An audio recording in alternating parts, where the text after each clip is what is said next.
Pemerintah terus mengakselerasi transformasi digital Indonesia agar mampu bersaing di tingkat regional maupun global. Upaya ini dilakukan melalui pembangunan infrastruktur digital, pemanfaatan teknologi seperti artificial intelligence, penguatan keamanan siber, serta pengembangan talenta digital nasional. Kolaborasi multi pihak juga terus diperkuat untuk memastikan ekosistem digital Indonesia tumbuh secara inklusif dan berkelanjutan.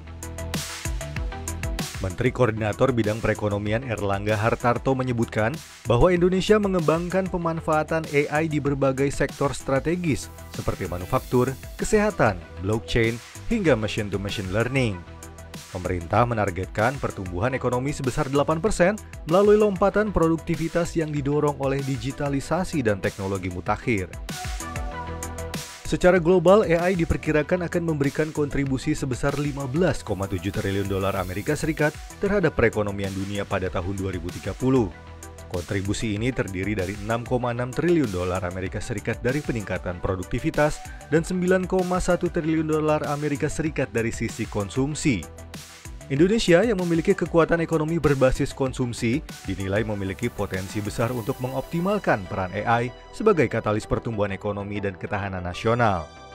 Pemerintah pun menargetkan penciptaan 500.000 talenta digital setiap tahunnya, termasuk yang memiliki keahlian di bidang AI. Bagaimana Indonesia punya misi menuju Indonesia emas, kemudian dengan parameternya pertumbuhan ekonomi dari 5 ke 8 ya. Tadi saya referensi Pak Prabowo, kemudian referensi juga dari Direktur Utama atau CEO Lintas Arta. Dari kami, visinya adalah bagaimana kami sebagai enabler untuk mengempower Indonesia atau percepatan potensi digital Indonesia. Kalau kita melihat mengacu kepada Digital Economy Index, di situ ada beberapa parameter bagaimana kita bisa menuju ke sana. Yang pertama adalah ketersediaan infrastruktur. Bagaimana masyarakat Indonesia, perusahaan Indonesia memiliki connectivity. Satu. Yang kedua, bagaimana aplikasi digital ini di-host di Indonesia. Berarti infrastruktur kedua adalah data center. Yang ketiga, data center hanyalah tempat. Tetapi ketika perusahaan, masyarakat ingin menggunakan konten, apalagi berbasiskan AI, perlu ada layanan cloud di atasnya. Kemudian bagaimana terakhir, agar ini semuanya digunakan oleh Indonesia, dari orang Indonesia, aplikasinya juga harus ada yang mengembangkan. Makanya tadi ada disampaikan oleh Pak Bayu, bahwa Indonesia juga butuh talenta digital untuk mengembangkan aplikasi untuk Indonesia dari orang Indonesia. Selain itu, pengembangan cloud computing juga menjadi salah satu strategi penting. Pemanfaatan teknologi awan diperkirakan dapat menyumbang pertumbuhan ekonomi Indonesia sebesar 40 miliar dolar Amerika Serikat dalam 5 tahun ke depan, dan membuka lebih dari 350.000 lapangan kerja baru, baik di sektor digital maupun non-digital. Data yang kami lihat terakhir itu per 2024 itu sudah mencapai 10 triliun, dan mereka expect by 2030 itu penggunaan cloud di Indonesia itu akan mencapai 25 triliun rupiah.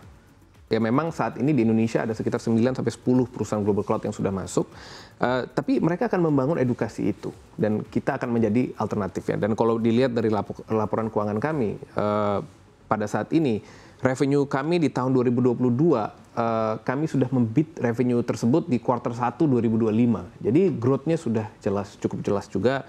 Kami juga growing quite steadily ya. Kalau dilihat dari CAGR kami dari tahun 2020 sampai sekarang itu 120 sekian persen CAGR. Jadi compounding rate of growth-nya masih cukup bagus, dan saya lihat ke depan akan semakin tinggi karena industrinya tambah luas, penggunaannya tambah luas, ya kan? Walaupun globalnya tambah banyak, tapi kami sangat yakin kami bisa menjadi local winner di Indonesia.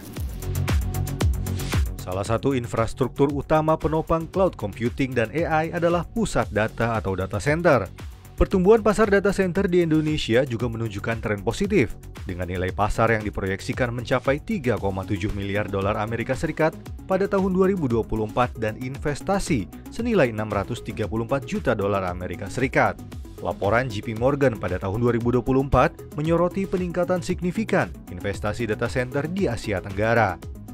Sementara McKinsey pada tahun 2023 lalu memperkirakan kapasitas global data center akan tumbuh 15 hingga 20% per tahun hingga tahun 2030.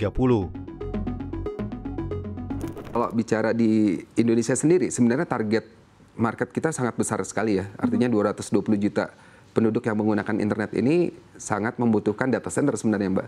Untuk aplikasi digital yang dilayani gitu ya, itu pasti di belakangnya data center. Memang kami berharap Indonesia menjadi data center hub untuk region, nggak cuma ASEAN tapi Asia Pasifik ya. Kenapa? Karena memang secara sumber daya, baik itu manusia maupun energinya, kemudian juga secara teknologi, secara cyber security, kita sebenarnya potensinya besar sekali Indonesia ini. Dan ini memang butuh didukung dengan regulasi yang bisa membantu aspek investmentnya jadi lebih mudah. Dan kita bicara Ease of Doing Business Index Indonesia memang masih rendah, sehingga memang banyak investment itu masuk ke negara-negara tetangga kita. Bahkan Vietnam banyak menikmati pembangunan data center ya. Thailand itu juga banyak melakukan implementasi regulasi yang mirip dengan Malaysia saat ini, sehingga banyak pembangunan data center juga di sana.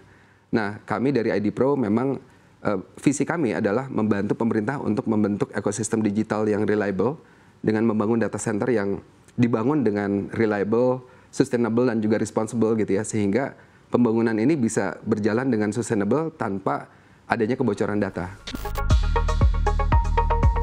Meski demikian, pertumbuhan ini tidak merata.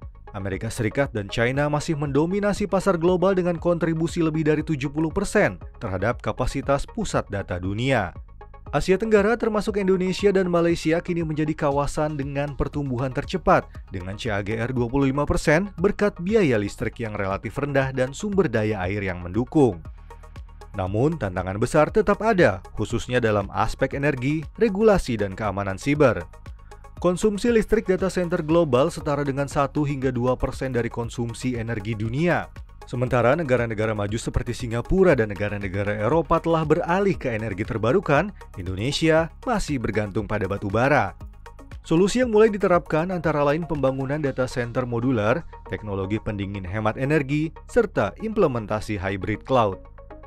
Untuk menjawab tantangan tersebut, diperlukan strategi nasional menuju kedaulatan digital melalui pembangunan data center berbasis energi hijau. Skema kolaborasi publik swasta menjadi solusi untuk mempercepat investasi dan adopsi teknologi terbaru.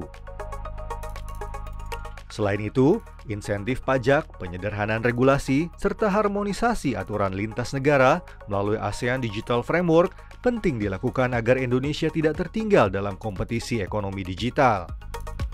Langkah penting lainnya adalah penguatan SDM dan riset teknologi. Pemerintah perlu memperluas pelatihan cloud engineering dan AI, mendorong riset chip dan server lokal, serta memperkuat arsitektur keamanan data nasional. Kedepan, tren teknologi seperti edge computing dan quantum computing akan semakin mendorong kompleksitas sekaligus peluang dalam arsitektur data center.